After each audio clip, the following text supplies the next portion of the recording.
Welcome to The Explainer. Today, we are diving into a really fascinating text that puts forward a radical, almost revolutionary way of looking at the world's most ancient scriptures.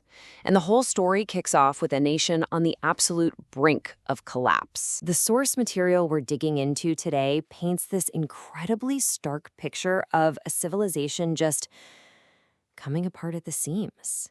It describes this period where India was fractured, invaded, and totally bewildered. A nation with no real direction, just completely adrift. So you have to ask the big question, right? The one our source text is built to answer. With all of this chaos going on, was there a single underlying reason for such a deep, systemic decline?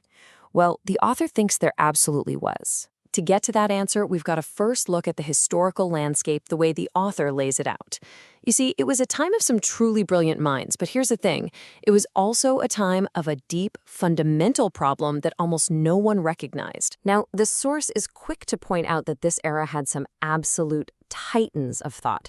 You're talking about figures like Chanakya, Kabir, Guru Nanak. These were beacons of wisdom in a really dark time. But, and this is a huge but, the author makes a critical point about every single one of them. And this, right here, is where the entire argument pivots. In the author's view, for all their genius, these great figures were only treating the symptoms, not the actual disease. You see, the core knowledge, the real science and meaning of the ancient Vedas had been lost for centuries. So nobody, not even the brightest minds, could properly diagnose what was truly wrong with the nation. And that's where our central character steps onto the stage.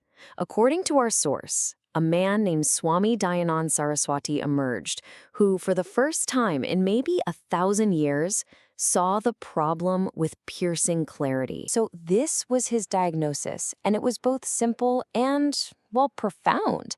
He argued that the nation's strength was directly wired to its understanding of the Vedas. The loss of that understanding led to its fall, and only by bringing it back could the nation ever hope to rise again. He didn't just want to translate the Vedas. He wanted to reboot their very essence. And you really get a sense of the sheer scale of his ambition from this quote. I mean, this was not just some academic project for him. He truly believed that if he could just complete a correct commentary on the Vedas, it would be this unstoppable force of enlightenment, a sun that would just burn away all the darkness. And so he set off on this monumental quest. And this is where the story takes a really tragic turn. Dayanand had the vision, he had the diagnosis, but he was missing the one thing he needed most: time. His brand project, the masterpiece he thought could change everything, was left tragically unfinished. I mean, the gap between what he planned and what actually happened is just staggering. Dayanand himself figured this project would take 400 years to do properly. 4 centuries. But in reality, he only got about 7 or 8 years to work on it, and he was often doing it on the move, while traveling, before his life was cut short. It was a multi-generational mission crammed into one man's lifetime. So, according to the author, what we're left with today is just a fragment. The commentary doesn't even cover the entire Rig Veda, and large parts are thought to be lost completely. The parts that do survive are described as incredibly dense and symbolic, more like a series of signposts than a detailed roadmap. And to make matters worse, the source claims that the popular Hindi translations we have today aren't even by Dayanand, and they contain serious errors, some of which are described as, and I quote, laughable. And here's the big so what. The author argues that treating Dayanand's commentary as a finished, perfect work is a huge mistake. And this mistake is precisely why, in the author's view, his modern followers haven't been able to stand up to Western education or really prove the supremacy of Vedic knowledge. They're basically trying to open the world's most complicated lock with an incomplete key. Okay, so this brings us to the real core of the text.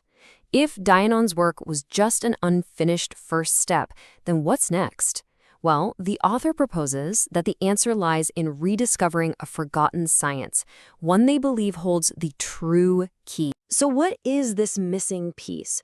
What is this master key that the author claims can unlock not just the Vedas, but maybe the very secrets of the cosmos itself? The answer, our source says, is something called Vedic Rashmi Vigyan, which translates to Vedic Ray Science. Now, the core theory here is pretty mind-bending. It suggests that the universe isn't just described by the Vedas, it's literally built from their structure. The idea is that cosmic rays, these Rashmis, create and operate everything in existence. And these rays directly correspond to the poetic meters, the chandas, found in the Vedic hymns. So in this view, the Vedas aren't just scripture. They're the source code, the operating system of reality itself. The author lays out this personal journey to arriving at this conclusion. It apparently started with a deep dissatisfaction, a feeling that no one could really prove, scientifically, that the Vedas were divine. This led to a deep dive into other ancient texts, and it was in those texts that they claim to have rediscovered this lost principle of cosmic rays, the principle they believe is the foundation for everything. So what are the real-world implications of this Vedic ray science? Well, according to the author, if this science is developed, it wouldn't just be some academic discovery. We're talking about a complete civilizational game changer. And here is where the author makes an incredibly bold claim. They state that this science isn't just a way to prove the Vedas are divine, it's the only way. The only way to scientifically demonstrate that these texts contain a complete map of all knowledge. It's presented as the ultimate litmus test. The potential outcomes, as you can see, are described in these sweeping, world-changing terms. The author believes this science could create a perfect system for interpreting scripture, which would in turn fuel a new, superior Vedic system of education and even technology. And the ultimate goal? To push back against what the author calls the demonic influence of modern culture and to finally free India from intellectual slavery. The author closes with a pretty sharp critique of the present situation, arguing that, for all the talk about Vedas and gods, there's no real plan, no actual direction. They see a lot of motion, but no foundational strategy to really make a difference. And that brings us to the final, really provocative question that the text leaves us with. The author is challenging everyone to think about whether the current approach, the rituals, the lectures, the debates, is actually enough. Is it enough to just talk about the Vedas, or is a deep scientific rediscovery the only way to unlock their true power and, as the author hopes, literally change the world? And that right there is the question at the very heart of this lost science.